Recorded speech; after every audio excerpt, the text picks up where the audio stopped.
Hello students. आज पढ़ने वाले लास्ट टॉपिक है kinetic theory of gases and radiation का। ओके, तो Stefan's Boltzmann law of radiation. इसके पहले कुछ अपन ने ब्लैक बॉडी रेडिएशन के कुछ ग्राफिकली भी ये किए, मींस डिस्प्लेसमेंट लॉ भी पढ़े। ओके तो आज पढ़ने वाले ये लास्ट टॉपिक है Stefan's Boltzmann law of radiation. Okay, तो we shall now study today. I will discuss the temperature dependence of radiation. It is the radiant energy. Okay. So in 1879, Stephens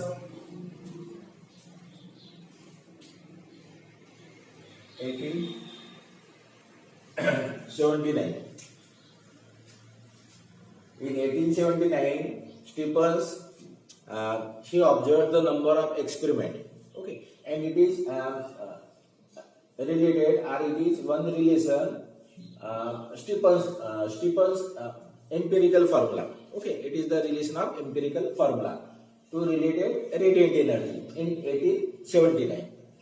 And Boltzmann means after or 5 years later, the Boltzmann he this relation is related to the thermodynamics. Okay, therefore the Stephens-Boltzmann, it is called as a Stephens-Boltzmann law of radiation. यानी Stephen's ने 1879 में एक experimental observation में उसने एक law बनाया। Okay, और 5 years letter Boltzmann ने ये जो रिलेशन है वो थर्मोडायनामिक्स में एक रिलेटेड किए। ओके, तो इस लॉ को क्या बोलते हैं? Stephen's-Boltzmann law of radiation. तो स्टीफन्स-बोल्ट्जमैन लॉ ऑफ रेडिएशन उसकी statement,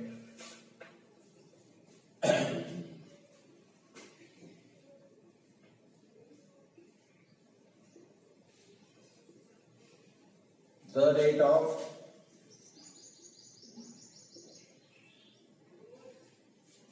rate of emission of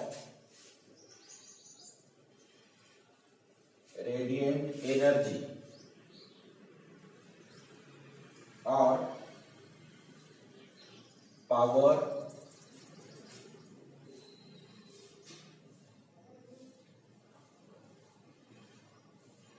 radiate और पावर रेडिएटेड ब्रैकेट में दे सकते हैं। ठीक है, rate of emission of radiate energy और power radiate per unit area is directly proportional to fourth power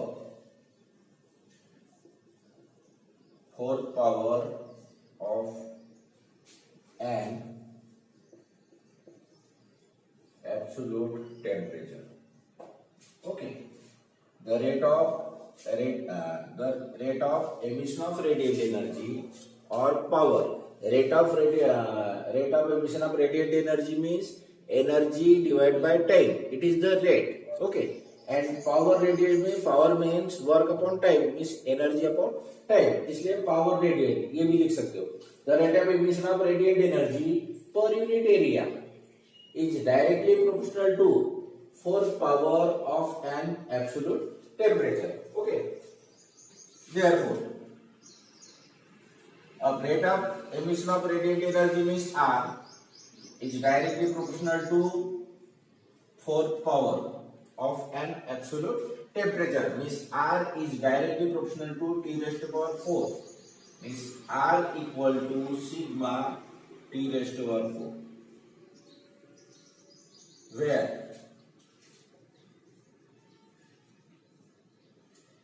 sigma H is the Stephens constant. This is the Steeples constant, and its value is equal to 5.67 into 10 raised to power minus 8 joule per meter square second k raised to power 4. Okay, joule per meter square second k raised to power 4 or joule meter raised to power minus 2 second raised to power minus 4 and k raised to power minus 4. ऐसे भी लिख सकते हैं या ऐसे भी लिख सकते हैं. Okay, so this is the proportional constant, and this proportional constant is called as Steeples constant. Steeples Boltzmann constant भी बोल सकते हैं, लेकिन अपन बोलेंगे Steeples constant. और Steeples constant की वैल्यू क्या है? 5.67 into 10 raised to power minus 8. तो ये याद कैसे करना है? 5, 6, 7, 8. ओके, और यहाँ पे नेगेटिव लिखना है. तो 5.67 into 10 raised to power minus 8 joule पर metre square second K raised power 4 और जूल मीटर स्क्वायर सेकंड और के रेस्ट पर 4 को न्यूमरेटर में लिखे तो पावर का साइन चेंज करना -2 -1 -4. Okay, then dimension of the sigma.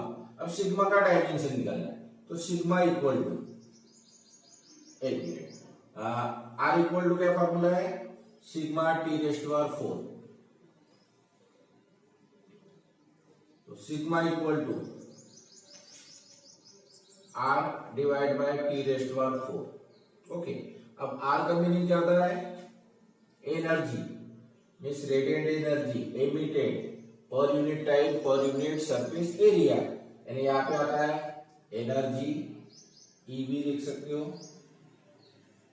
Divide by area into T divide by T raised power 4 equal to E divide by AT T raised power 4.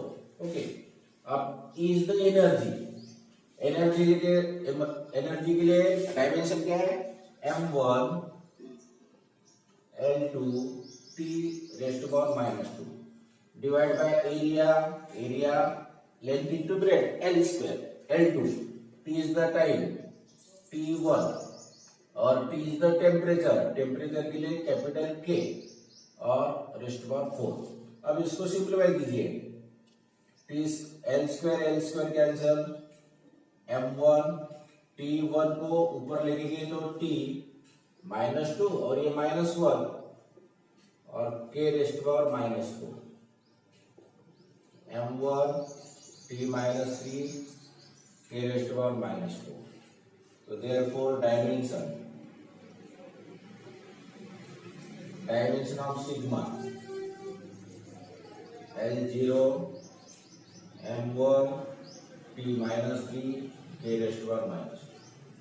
Okay, this is the dimension. क्योंकि 2 mark के लिए आता है स्टेट स्टीपल्स Boltzmann law of radiation and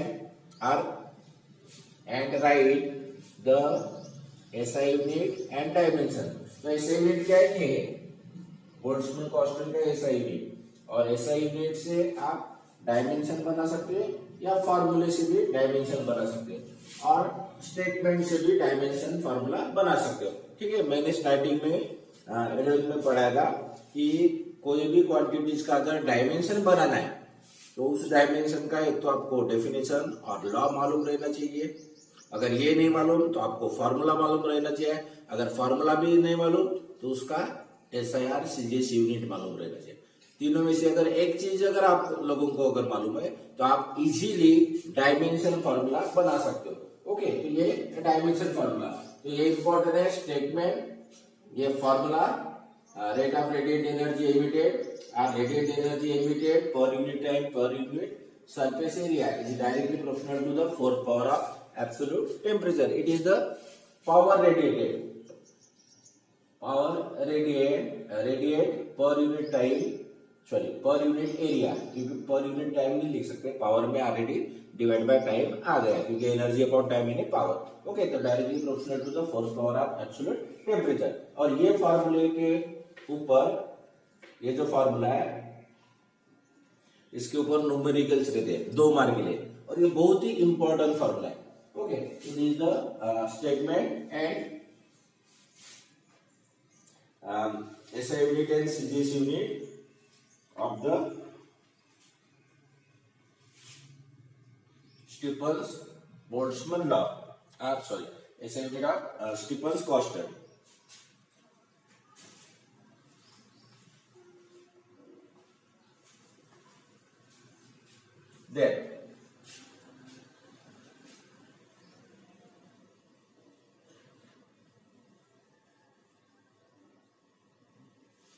Then in the perfect black body, this formula applicable in the perfect black body. Suppose, okay, then the rate of emission of radiant energy, emission of radiant energy depends on only temperature. It is the absolute temperature of the body.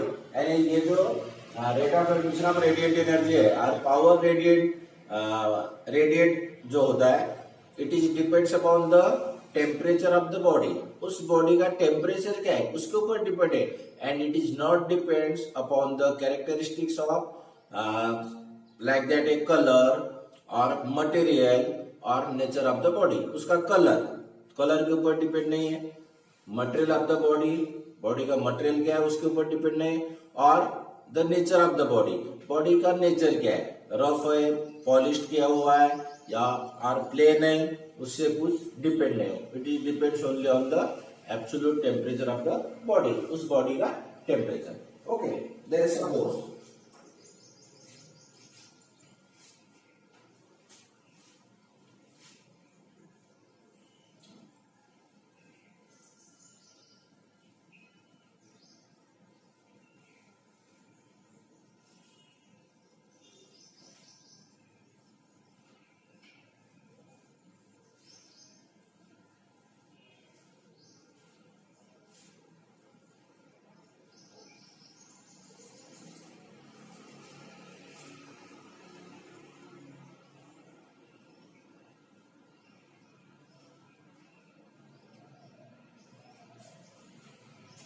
then Q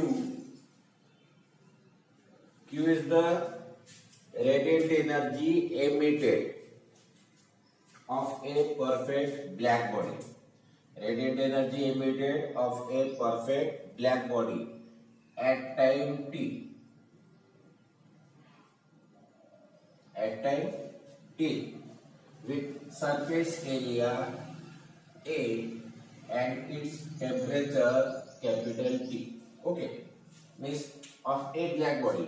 Q is the radiant energy emitted of the black body at time T with surface area A, whose surface area capital A, and at temperature T. Therefore, Q divided by AT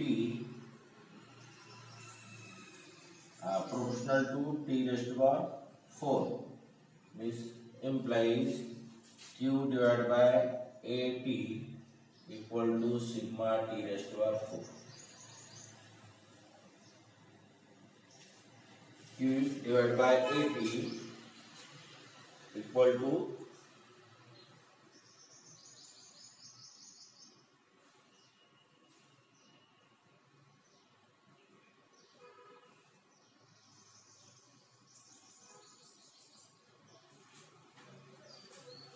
Q divided by dq is the energy, radiant energy or heat energy, is the surface area of the body, T is the time, and capital T is the absolute temperature, and sigma is the proportional constant, Stevens constant. तो ये भी एक formula लिख सकते हो, या Q by AT की जगह कैपिटल R और कैपिटल E भी लिख सकते हो. ओके, अब Q by T energy upon time, तो एनर्जी अपॉन टाइम क्या होता है, पावर होता है.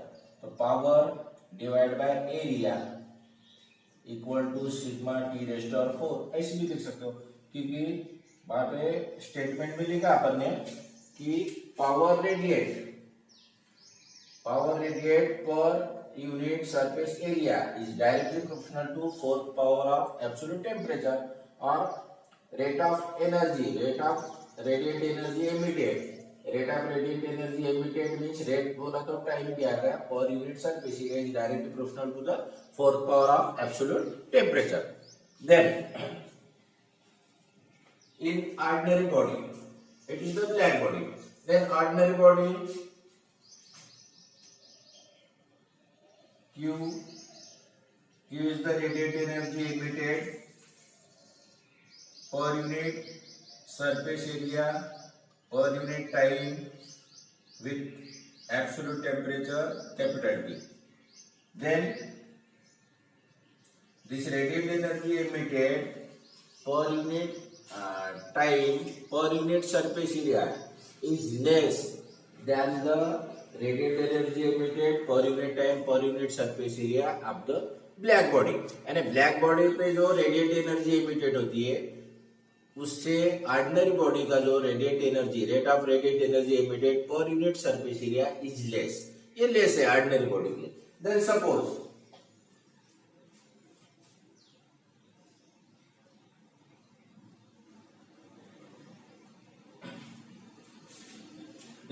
the black body, the perfect black body of the temperature T is the temperature of the black body is placed in the surrounding of temperature T0. T is the temperature of the black body is placed in the surrounding of temperature T0. Then the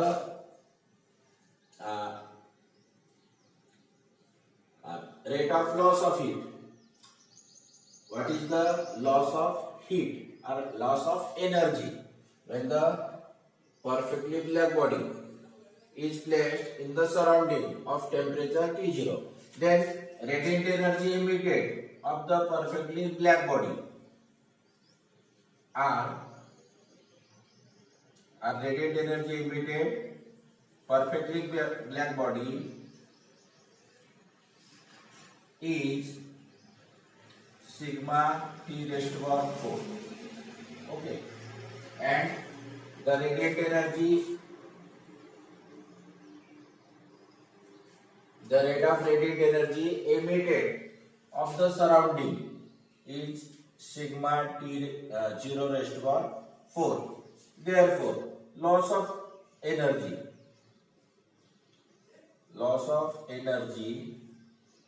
of the black body. अब black body में energy कितना loss होगा और यहाँ पे जो temperature लेंगे black body का is greater than temperature of the surrounding. Okay, means black body is placed in the surrounding, the temperature of the black body is capital T and surrounding temperature T0. It is placed in the surrounding, then T greater than T0. Black body का temperature surrounding के temperature से ज्यादा है तो loss of energy. अब energy कितना loss होगी तो loss of energy equal to sigma T raise to power 4 minus sigma T0 raise to power 4. तो सिग्मा अगर कॉमन निकालते हैं तो T raise to power 4 minus T0 raise to power 4 और ये एक इंपॉर्टेंट फॉर्मूला है. Okay, radiate the loss of radiate energy emitted per unit time per unit surface area. तो loss of energy sigma T raise to power 4 minus T0 raise to power 4, उसका rate of emission कितना है of the black body. ये black body के लिए अगर surrounding temperature है तो ये फार्मूला अप्लाई करना और सराउंडिंग टेम्परेचर अगर नहीं है तो R equal to sigma T raise to power 4 ये फार्मूला अप्लाई. ओके, खाली वहां पे दिया है कि what is the compare the rate of emission of the black body of temperature.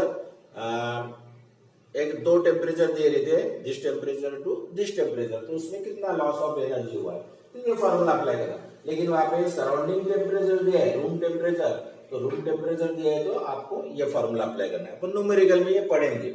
Okay, and when T less than T0, T less than T0 means temperature of the black body perfect black body is less than the temperature of the surrounding, then gain of energy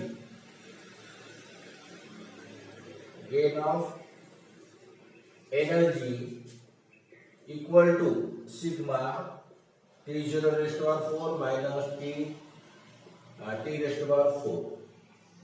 This is the gain of energy of the black body when the body is ordinary. अब ordinary अगर body है तो क्या करना है? Loss of energy.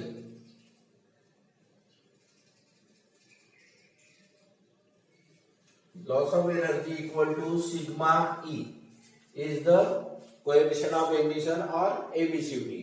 तो sigma E बाकी entities sigma E T raised to power 4 minus T0 raised to power 4, or in the ordinary body the gain of energy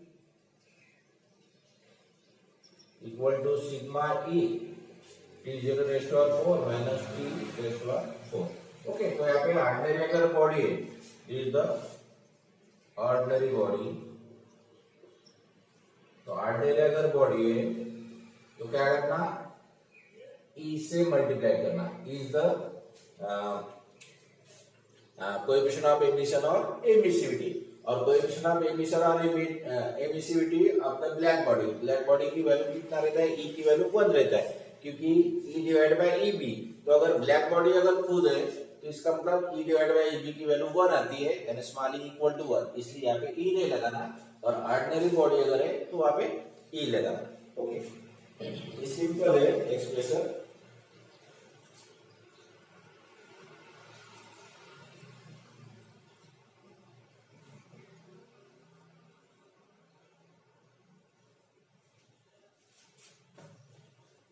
इसका मतलब क्या होता है?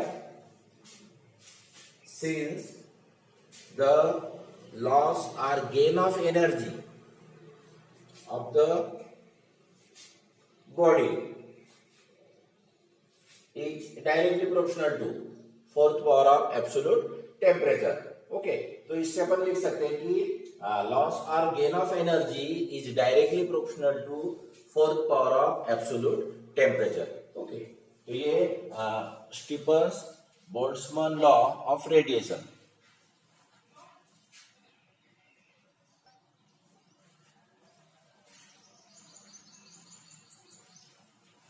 तो सब न्यूमेरिकल्स लेंगे. न्यूमेरिकल्स में क्वेश्चन नंबर 2 आपके टेक्स्ट बुक में जो एक्सरसाइज दिए हुए वहां का क्वेश्चन नंबर 2 का fourth number. Okay, 1 2 3 4. Question number 2 में भी 1 2 3 4 5 6 दिए हुए. ओके, तो क्वेश्चन नंबर 2 में fourth number, if the density of oxygen is, oxygen का डेंसिटी दिया है, ऑक्सीजन जो गैस है 1.44 kg per metre cube at a pressure of, pressure कितना दिया है? 10⁵ newton per metre square, and find the root mean square velocity, यानी RMS velocity निकालना है ऑफ ए ऑक्सीजन मॉलिक्यूल्स का. तो गिवन में लिखेंगे इफ द डेंसिटी, डेंसिटी दिया है, डेंसिटी के लिए रो सिंबल यूज करते हैं अपन. तो ऑक्सीजन का डेंसिटी दिया है 1.44 kg per metre cube. Pressure दिया हुआ है P इक्वल टू 10⁵.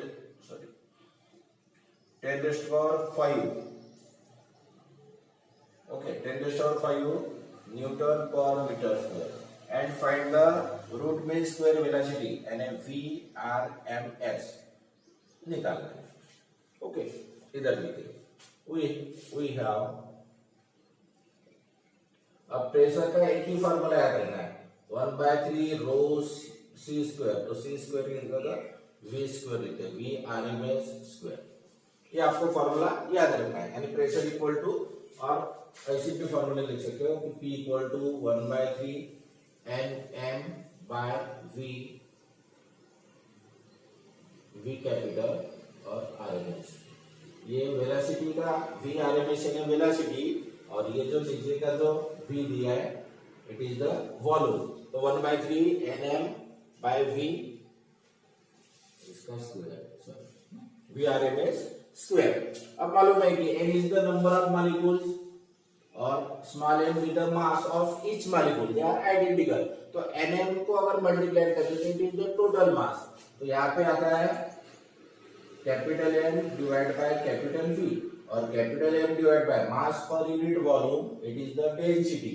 तो डेंसिटी यानी यहाँ पे आता है सिग्मा और बाकी एडिटिव। ओके, आप ये फार्मूला याद रखिए, या ये फार्मूला एक ही फार्मूला प्रेशर का, pressure exerted on the wall of the container, इसका एक्सप्रेशन लिखे थे। तो P equal to 1/3 rho VRMS square. Okay, तो VRMS रूट में स्क्वायर वेलोसिटी निकालना है, इसको सिंप्लीफाई कीजिए।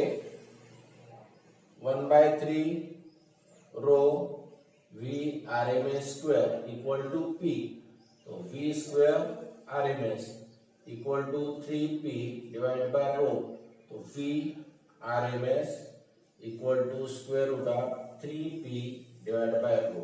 अब वैल्यू पुट अप कीजिए, 3 इंटू P की वैल्यू कितना है 10⁵, तो यहाँ पे लिखेंगे 10⁵ डिवाइड बाय रो की वैल्यू है 1.44 और इसको सिंप्लीफाई कीजिए। ओके, लॉग से भी कर सकते हो। तो इसका फाइनल आंसर आता है 456 मीटर पर सेकंड।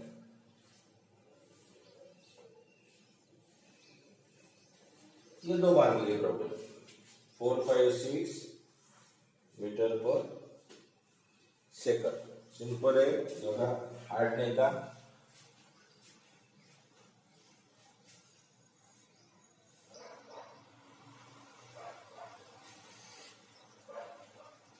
नेक्स्ट प्रॉब्लम है, calculate the ratio of mean square speed. Calculate the ratio of mean square speed. आपको रेशियो निकालना है किसका, mean square speed of A molecule of A gas. Gas के जो मॉलिक्यूल्स है उसका मीन स्क्वायर वेलोसिटी निकालना है, मीन स्क्वायर स्पीड निकालना है at 30 degree kelvin and 120 degree kelvin. Okay, तो 30 के और 120 के गिवन में लिखेंगे।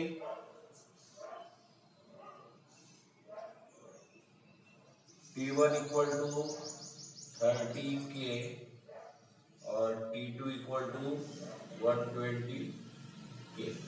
ओके, और आपको निकालना है mean square velocity. Mean square velocity यानी V1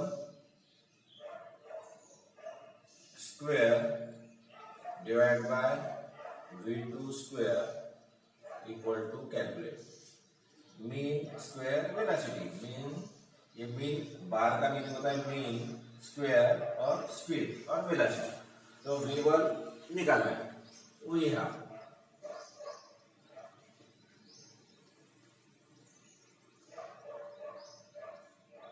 V स्क्वायर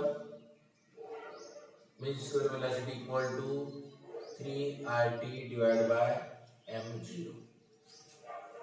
ओके, अब गैस एक ही गैस है, इसका मतलब R और m0 ये कांस्टेंट है, तो यहाँ पे लिख सकते हैं कि V mean square velocity proportional to T। तो देयरफॉर इसके दो फार्मूले बनाइए, V1 square bar proportional to T1 and V2 square bar proportional to T2 divide equation 1 by 2। V1 square bar divided by V2 square bar equal to T1 by T2 equal to T1 की value है 30 divided by 120, 0 cancel equal to 1/4, 3 4 क्या 12, 1:4। तो therefore the ratio of mean square speed of molecules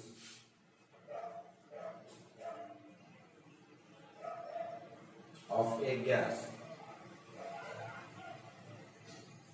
is 1:4। Okay, तो ये आपका answer 1 ये भी 2 mark के लिए सिंपल है।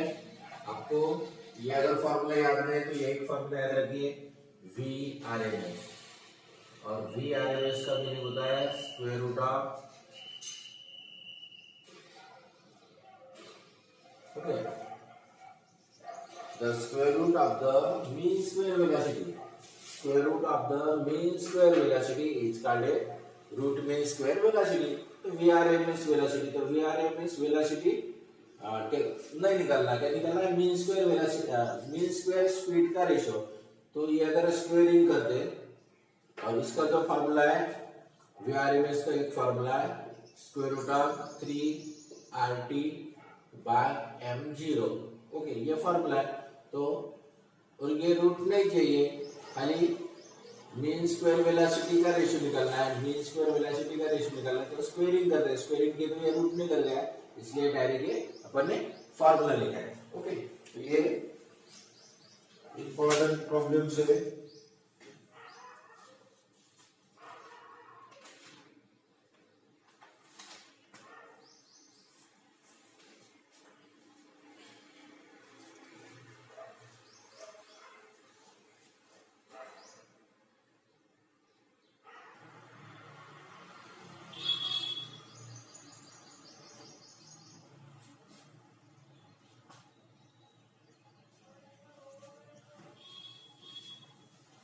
Problem number 13. A gas in a cylinder. Okay. Gas in a cylinder is at pressure P. Cylinder में gas है जिसमें प्रेशर P है, यानी इनिशियल वैल्यू। तो P1 equal to P. Okay. If the masses of all molecules are made 1/3 of their original value. अब original value है अपन अगर M1 लेते तो उसका 1/3 मीन्स M2, यहाँ पे M2 equal to M1 divide by 3 1/3। Okay यानी ये ओरिजिनल वैल्यू है 1 सफिक्स और 2 यानी final, 1/3 of their original value and their speed are double. अब स्पीड क्या है डबल है, तो डबल यानी V2 equal to twice V1। Okay तो देयरफॉर अगर डायरेक्ट अगर लिखते हैं therefore v2 square mean square velocity equal to 4 times mean square velocity. तो यहाँ पे लिखते हैं therefore v2 square divide by v1 square equal to 4। Okay ये गिवन वैल्यू है। और then find the resultant pressure of, क्या निकालना है P2 की वैल्यू कैलकुलेट करना है। Okay we have P equal to 1/3 and M by V, और यहाँ पे लिखते हैं V स्क्वायर बार, और आरएमएस वेलोसिटी भी उसमें लिख सकते हो। मीन स्क्वायर वेलोसिटी यानी आरएमएस वेलोसिटी का स्क्वायर, क्योंकि आरएमएस वेलोसिटी ये रूट में रहती है, means root mean square velocity इस टाइप से, इसलिए यहाँ पे P equal to 1/3 NM by V square bar. Okay ये लिख सकते हैं। अब यहाँ पे देखिए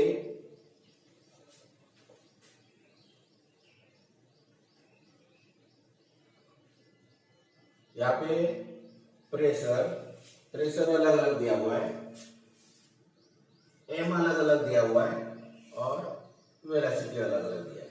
ओके इसमें सिलेंडर अगर है उसका वॉल्यूम फिक्स है, नंबर ऑफ मॉलिक्यूल्स फिक्स है, खाली कहती है कि वहां का जो प्रेशर फाइनल निकलना है और मॉलिक्यूल्स के जो मास है वो ओरिजिनल वैल्यू से 1/3 और उसकी speed double.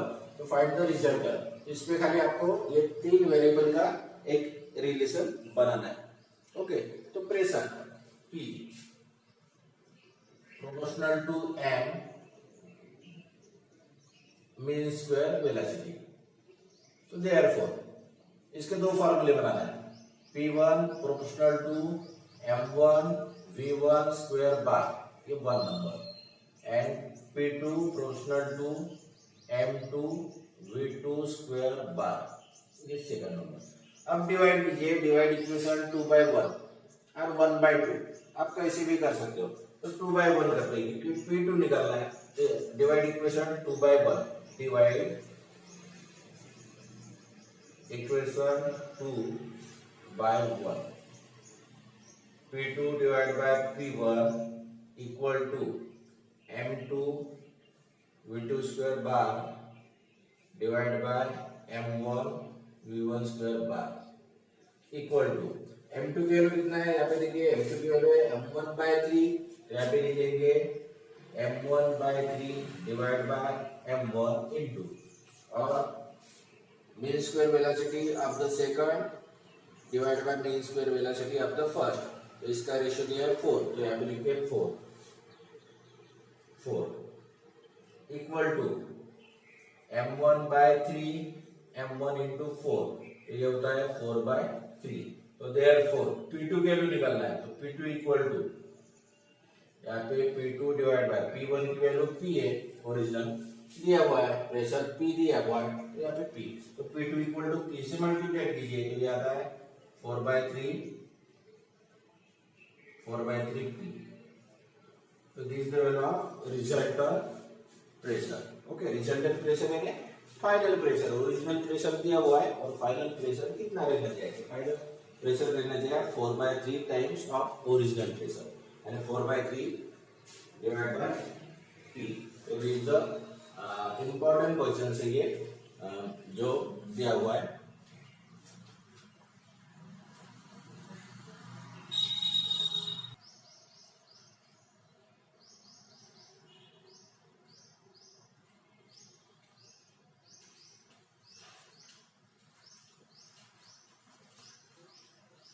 Number 14, show that, इसमें प्रूव करना है, शो दैट आरएमएस वेलोसिटी, क्या प्रूव करना है, RMS velocity of an oxygen molecule is √2 times of a sulfur dioxide molecules at STP. Okay, तो molecular masses of oxygen, oxygen के लिए O2 और सल्फर डाइऑक्साइड के लिए SO2 मॉलिक्यूल R, तो मॉलिक्यूलर मासेस है ऑक्सीजन के लिए 32 और masses of the sulphur dioxide के लिए 64 और RMS velocity of oxygen is √2 times the RMS velocity of sulfur dioxide यानी SO2।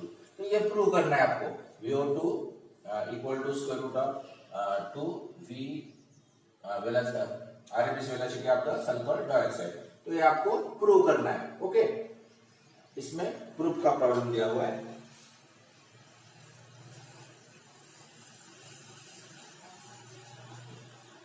और एसटीपी का मीनिंग होता है स्टैंडर्ड टेम्परेचर प्रेशर। ओके, तो स्टैंडर्ड टेम्परेचर प्रेशर में आपको निकालना है, तो यहाँ पे फॉर्मूला लिखते हैं, वी हैव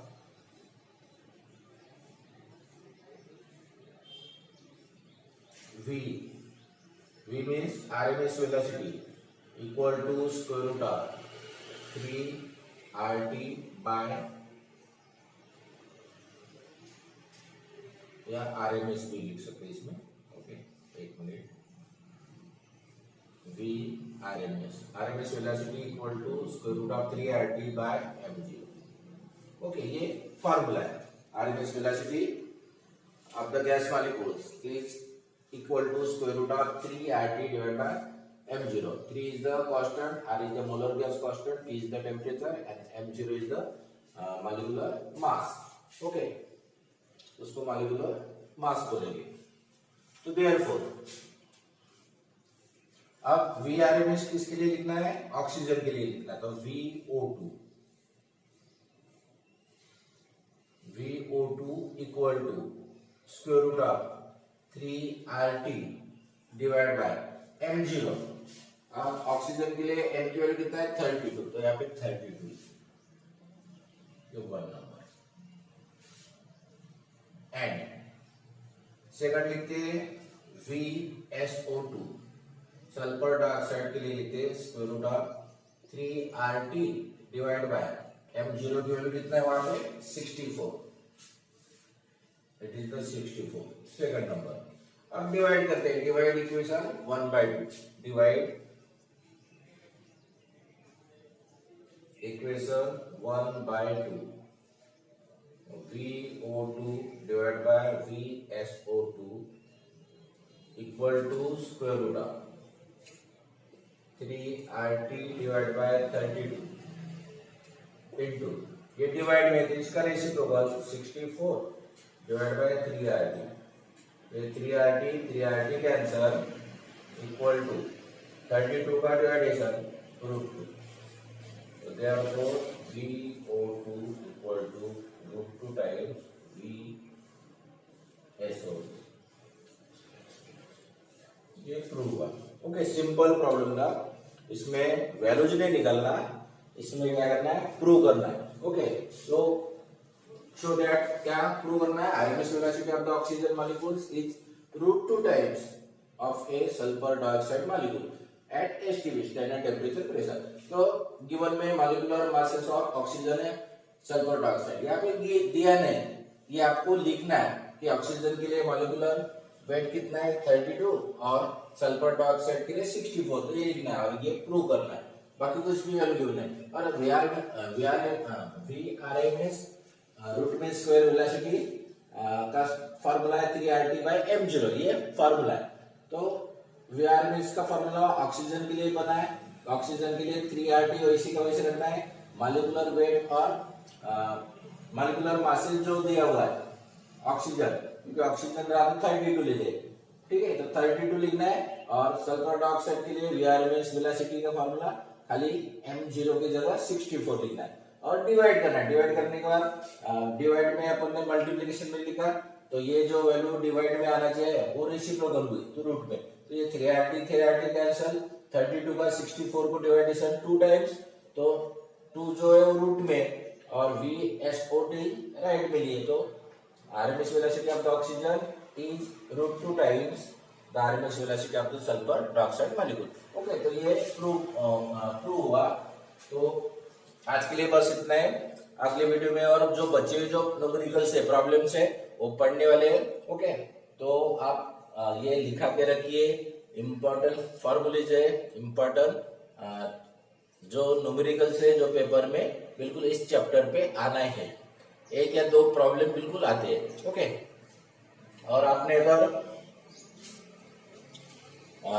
जो 70 मार्क्स का जो पेपर है, 70 मार्क्स जो बोर्ड का जो पेपर रहता है, उसमें अगर आपने न्यूमेरिकल्स खाली न्यूमेरिकल्स ही सॉल्व किए तो आपको 36 मार्क्स मिलते हैं।